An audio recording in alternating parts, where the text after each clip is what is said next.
Assalamualaikum warahmatullahi wabarakatuh. Di sini saya akan menjelaskan tentang usia tegang dalam hal emosi pada masa dewasa. Kau tahu, tidak ada satu periode pun dalam perkembangan yang tidak ada problemnya. Demikian pula dengan masa dewasa. Dalam masa dewasa awal, banyak persoalan yang baru dialami. Persoalan-persoalan itu berbeda dengan persoalan yang pernah dialami dalam masa-masa kanak-kanak mereka. Beberapa di antara persoalan tersebut merupakan kelanjutan atau pengembangan persoalan yang dialami dalam masa remaja akhir.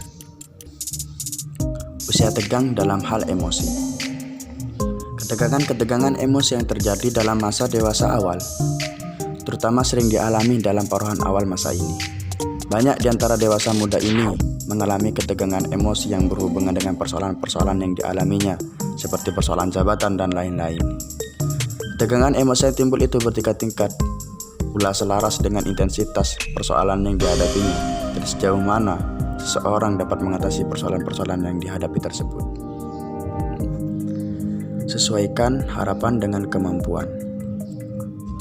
Apabila seseorang dewasa awal memiliki harapan yang terlalu tinggi, dapat menyebabkan harus mendaki dengan sekuat tenaga untuk mencapai harapan-harapannya itu. Bahayanya adalah jika harapan-harapan yang tinggi tidak selaras dengan kemampuan individu yang bersangkutan, sehingga individu tersebut mengalami kepayahan dalam pendakian dan bahkan kegagalan yang sangat membuatnya kecewa.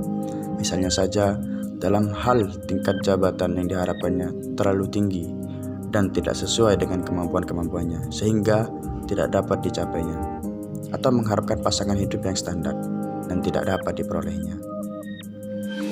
Ketahuilah harapan-harapan untuk memperoleh status sosial atau jabatan yang terlalu tinggi, namun tidak sesuai dengan kemampuan, merupakan peluang untuk mendapatkan stres atau patah hati yang selanjutnya dapat menimbulkan kekacauan psikologis atau masalah-masalah psikosomatis.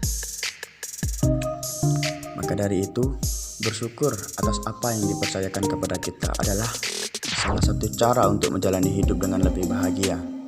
Sadarilah bahwa bahagia bukanlah sebuah tujuan, karena jika itu suatu tujuan, maka kita akan mengejarnya dan kehilangan beberapa momen berharga. Bahagia berbeda dengan kesenangan. Kesenangan adalah ketika kita mendapatkan sesuatu, tapi bahagia bisa muncul ketika kita melepaskannya. Bahagia adalah sebuah kondisi saat ini yang bisa kita ciptakan dari keputusan diri. Dan terkadang bahagia juga perlu kesedihan untuk membuatnya semakin berarti. Tantangan dan masalah akan selalu ada. Maka jangan pernah ada rasa takut untuk menghadapinya.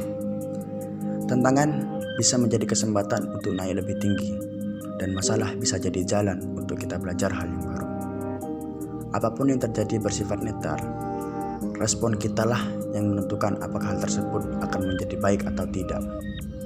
Dan satu hal yang pasti, masalah dan tantangan hidup yang ada menandakan bahwa kita perlu bergerak, berubah dan bertumbuh.